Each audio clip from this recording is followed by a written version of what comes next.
आज हमारी ताकत विज्ञान है। विज्ञान की मदद से आज हम कुछ भी करने का दमखम रखते हैं। मानव जाति के लिए विज्ञान एक वरदान के समान है, लेकिन तब तक जब तक इसे नियंत्रण में रहकर उपयोग किया जाता है। जैसे ही विज्ञान से नियंत्रण खत्म, समझो सब कुछ खत्म। बिना नियंत्रण के विज्ञान कब अभिशाप बनकर अपना कहर ढहाता है पता भी नहीं चलता। 3 दिसंबर 1984 की भोपाल की वो काली रात, जिसे भोपाल के लोग कभी नहीं भूल पाएंगे। भारत के इतिहास में वो काली रात एक ऐसा घाव देकर गई जिसकी सजा भोपाल के लोगों को आज भी भुगतनी पड़ रही है। वो काली रात तो चली गई, लेकिन उस रात ने भोपाल के सीने में ऐसा घाव दे दिया जिसकी सजा भोपाल के लोगों को अनंत काल तक भुगतनी होगी।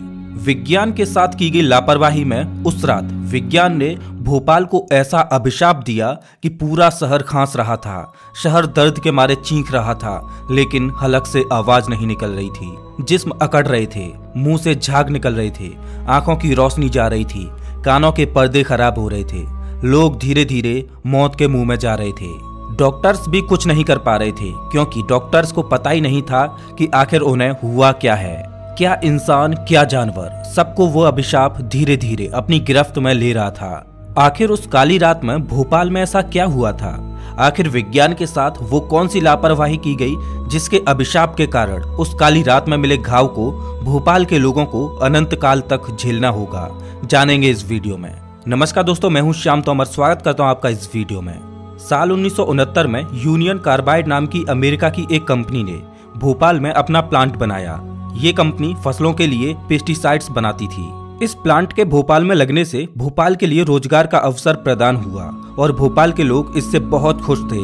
अब क्योंकि पेस्टिसाइड्स बनाने में जहरीले रसायनों का उपयोग किया जाता है, तो जाहिर सी बात थी कि प्लांट के अंदर और बाहर सुरक्षा के खास इंतजाम करना बहुत जरूरी था। लेकिन शुरुआत के समय में कंपनी ने ये सावधानी बरती भी, लेकिन जैसे जैसे ये प्लांट पुराना होता गया तो यूनियन कार्बाइड के सुरक्षा मानकों में कमी बढ़ती गई।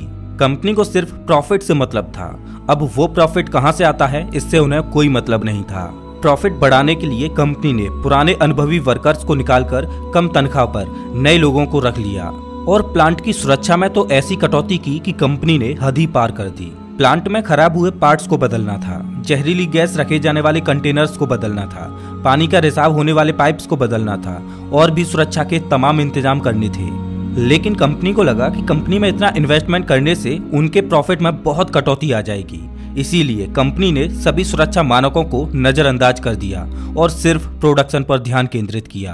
कंपनी के मालिकों को तो केवल प्रॉफिट से मतलब था। कई बार कई वर्कर्स की जहरीली गैसों की वजह से जानें भी गईं, लेकिन इससे कंपनी को कोई फर्क नहीं पड़ा।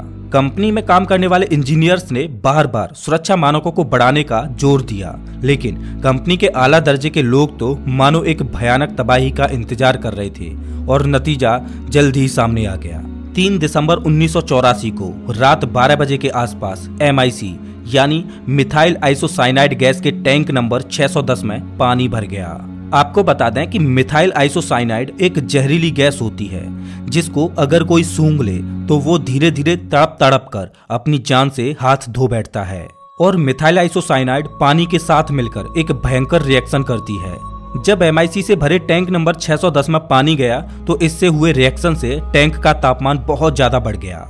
इससे पहले वर्कर्स हालात को कंट्रोल कर पाते, उससे पहले ही 42 टन मिथाइल आइसोसाइनाइड गैस से भरा टैंक ब्लास्ट कर गया और वो जहरीली गैस चारों ओर तेजी से फैलने लगी।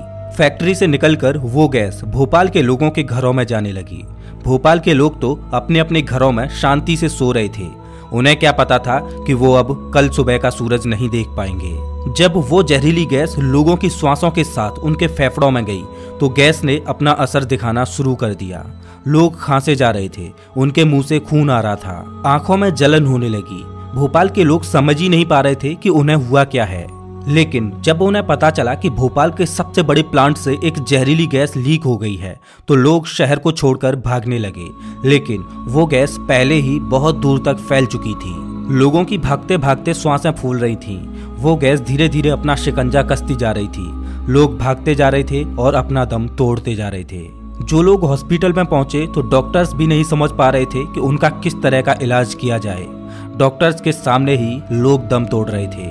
लोगों की आंखों का रंग बदल रहा था। उनकी आंखें सफेद होती जा रही थीं। वो आंखों को खो रहे थे, कानों को खो रहे थे। उनका शरीर गल रहा था। उन्हें उस जहरीली गैस से बचने का कोई रास्ता नहीं दिख रहा था।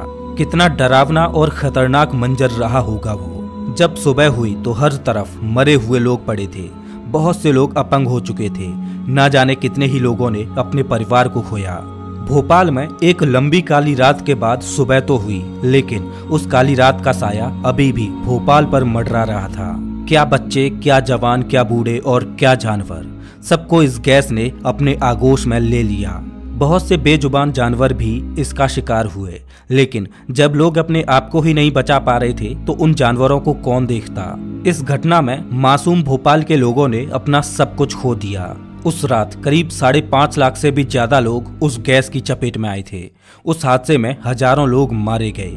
उस दिन इस हादसे की वजह से पूरा भारत कांप उठा। हादसे की चपेट में आए लोगों ने अपना तो बहुत कुछ गंवाया, लेकिन जो लोग बच गए उनके डीएनए में बदलाव आ गए। उनकी आने वाली पीढ़ियां विकृतियों के साथ पैदा होने लगी। आज भी उनके बच्चे डिसेबल्ड ही पैदा होते हैं। कोई सुन नहीं पाता, कोई देख नहीं पाता, तो किसी का दिमाग ही विकसित नहीं हो पाता। और ये असर आने वाले लंबे समय तक ऐसे ही रहेगा। उनके जीन्स में आए बदलाव हर आने वाली पीढ़ी में दिखाई देंगे। जो लोग उस जहरीली गैस के संपर्क में आने के बाद भी बच गए, उनका इतना बुरा हाल हो गया कि वो कहने लगे कि उस दिन जो मरे थे वो सच में खुशनसीब थे, और जो बचे रह गए वो बहुत बड़े बदनसीब हैं। उस घटना के बाद से भोपाल का वो प्लांट आज भी वैसे ही पड़ा है। उस घटना का असर आज भी वहां देखा जा सकता है। उस गैस ने वहां के पानी को भी दूषित कर दिया। यूनियन कार्बाइड कंपनी का जो चेयरमैन था वो था वॉरेन एंडरसन, जो कि एक अमेरिकन था। भोपाल में हुई उस घटना को रोका जा सकता था अगर कंपनी के ओनर सही समय पर फैसला लेकर कंपनी के सुरक्षा मानकों को बढ़ा देते। इस घटना के बाद वॉरेन एंडरसन को गिरफ्तार कर लिया गया, लेकिन महज 4 दिन में ही एंडरसन को बेल पर छोड़ दिया गया और उसके बाद वो हत्यारा सीधा अमेरिका चला गया और फिर कभी वापस लौटकर भारत नहीं आया। एंडरसन पर केस चलता रहा, लेकिन जैसा कि हम जानते हैं कि केस तो चलता ही रहता है, सजा तो कभी होती ही नहीं। और साल 2014 में वॉरेन एंडरसन भी इस दुनिया से चला गया। भोपाल की उस काली रात ने यह साबित किया कि अगर विज्ञान को सही से नियंत्रित नहीं किया तो विज्ञान एक महाविनाश का रूप भी ले सकता है। और ऐसी गलती या लापरवाही पहली बार नहीं थी। इतिहास में ऐसी ही गलतियों की वजह से बड़े ही भयंकर हादसे हुए हैं। यूक्रेन में मौजूद चेरनोबिल में फटे न्यूक्लियर रिएक्टर में भी ऐसा ही हाल हुआ था। चेरनोबिल में हुई घटना का असर अगले 20,000 से भी ज्यादा सालों तक देखने को मिलता रहेगा। चेरनोबिल की घटना को आप डिटेल में हमारे चैनल पर देख सकते हो।